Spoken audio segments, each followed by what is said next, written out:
Assalamualaikum warahmatullahi wabarakatuh. Perkenalkan, nama saya Litna dengan NIM L131222234. Dalam video ini saya akan memaparkan atau mempresentasikan hasil dari forum kuliah umum yang telah dilakukan di Fakultas Kehutanan Universitas Tadulako.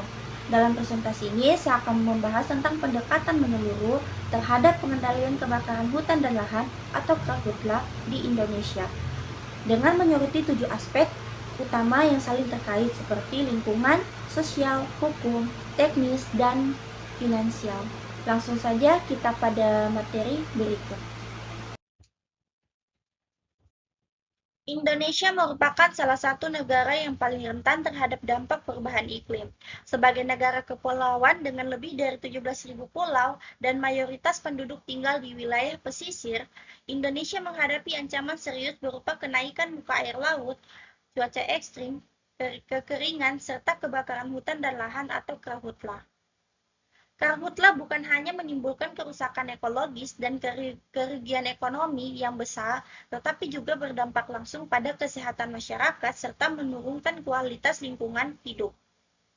Dalam konteks perubahan iklim global yang semakin nyata, dibutuhkan solusi permanen dan pendekatan manajemen terpadu untuk mengendalikan karhutla secara efektif dan berkelanjutan.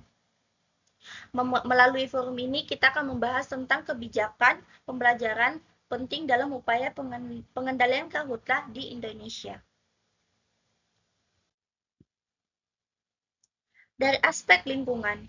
Aspek lingkungan menjadi perhatian utama karena karhutla secara langsung merusak ekosistem, baik darat maupun laut. Kebakaran di lahan gambut dan hutan menyebabkan hilangnya keanekaragaman hayati. Pelepasan emisi karbon dalam jumlah besar, serta rusaknya fungsi hutan sebagai penyerapan karbon atau karbon sink.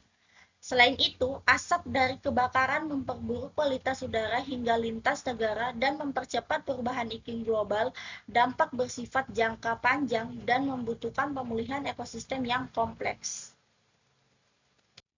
Aspek hukum. Regulasi terkait pengendalian karhutla sudah cukup kuat, diantaranya Undang-Undang Nomor 41 Tahun 1999 tentang Kehutanan dan Undang-Undang Nomor 32 Tahun 2009 tentang Lingkungan Hidup. Pemerintah juga mengeluarkan Impres Nomor 3 Tahun 2020 untuk memperkuat tindakan pencegahan dan penanggulangan di tingkat daerah. Penegakan hukum dilakukan melalui sanksi administratif, gugatan perdata, dan proses pidana terhadap perusahaan atau individu yang terbukti lalai atau sengaja membakar lahan. Penegakan ini menjadi instrumen penting untuk menciptakan efek jera dan memperkuat kepatuhan hukum. Aspek sosial. Dalam aspek sosial, dampak sosial karhutla sangat luas, terutama terhadap kesehatan masyarakat akibat paparan asap yang dapat menimbulkan penyakit infeksi saluran pernapasan akut atau ISPA dan gangguan pernapasan kronis. Selain itu, kebakaran juga memicu konflik sosial atas kepemilikan dan pemanfaatan lahan, serta mengancam mata pencaharian petani, nelayan, dan masyarakat adat. Untuk mengatasinya diperlukan pemberdayaan masyarakat melalui program seperti Masyarakat Peduli Api atau MPA dan berperan penting dalam pencegahan dan deteksi dini karhutla di tingkat tapak. Aspek institusional. Koordinasi kelembagaan memainkan peran vital dalam pengendalian karhutla. Pemerintah pusat hingga daerah membentuk satuan tugas atau satgas terpadu yang terdiri dari instansi teknis seperti KLHK, TNI, Polri, BPBD, serta pihak swasta dan masyarakat sipil. Melalui Permenko Polhukam Nomor 29 Tahun 2025, dibentuk Des Koordinasi Penanganan Karhutla sebagai forum nasional lintas sektor. Kolaborasi antara lembaga ini memungkinkan pengambilan keputusan yang cepat, penyebaran informasi yang melibatkan semua pihak dalam penanganan bencana. Aspek ekonomi.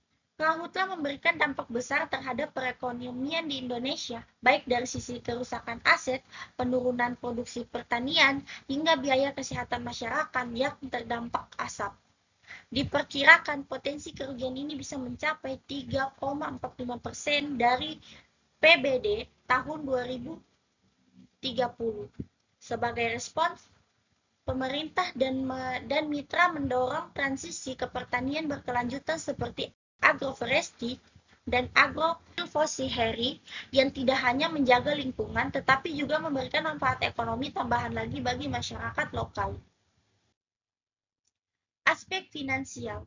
Pengendalian karhutlah membutuhkan dukungan pendanaan yang berkelanjutan dan terintegrasi.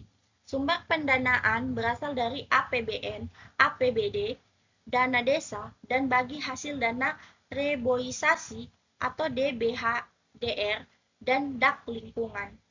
Hibah dan pihak internasional seperti Norwegia dan GICA serta kontribusi CSR dari sektor swasta turut memperkuat kemampuan pembiayaan. Pemerintah juga membentuk BPDLH sebagai badan resmi untuk menyalurkan dan mengelola dana lingkungan secara transparan dan tepat sasaran.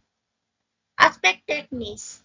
Pendekatan teknis mencakup penggunaan teknologi modern seperti Sipongi untuk memantau titik panas atau hotspot dan pemadaman dengan sistem udara atau waterbombing helikopter maupun darat. Selain itu, operasi modifikasi cuaca atau OMC dilakukan untuk meningkatkan kelembapan dan menurunkan risiko kebakaran, khususnya di lahan gambut. Teknologi alternatif untuk pembukaan lahan tanpa bakar juga mulai diperkenalkan, seperti penggunaan cuka kayu dan kompos yang mendukung pertanian tanpa merusak lingkungan. Terima kasih, itulah hasil presentasi dari saya.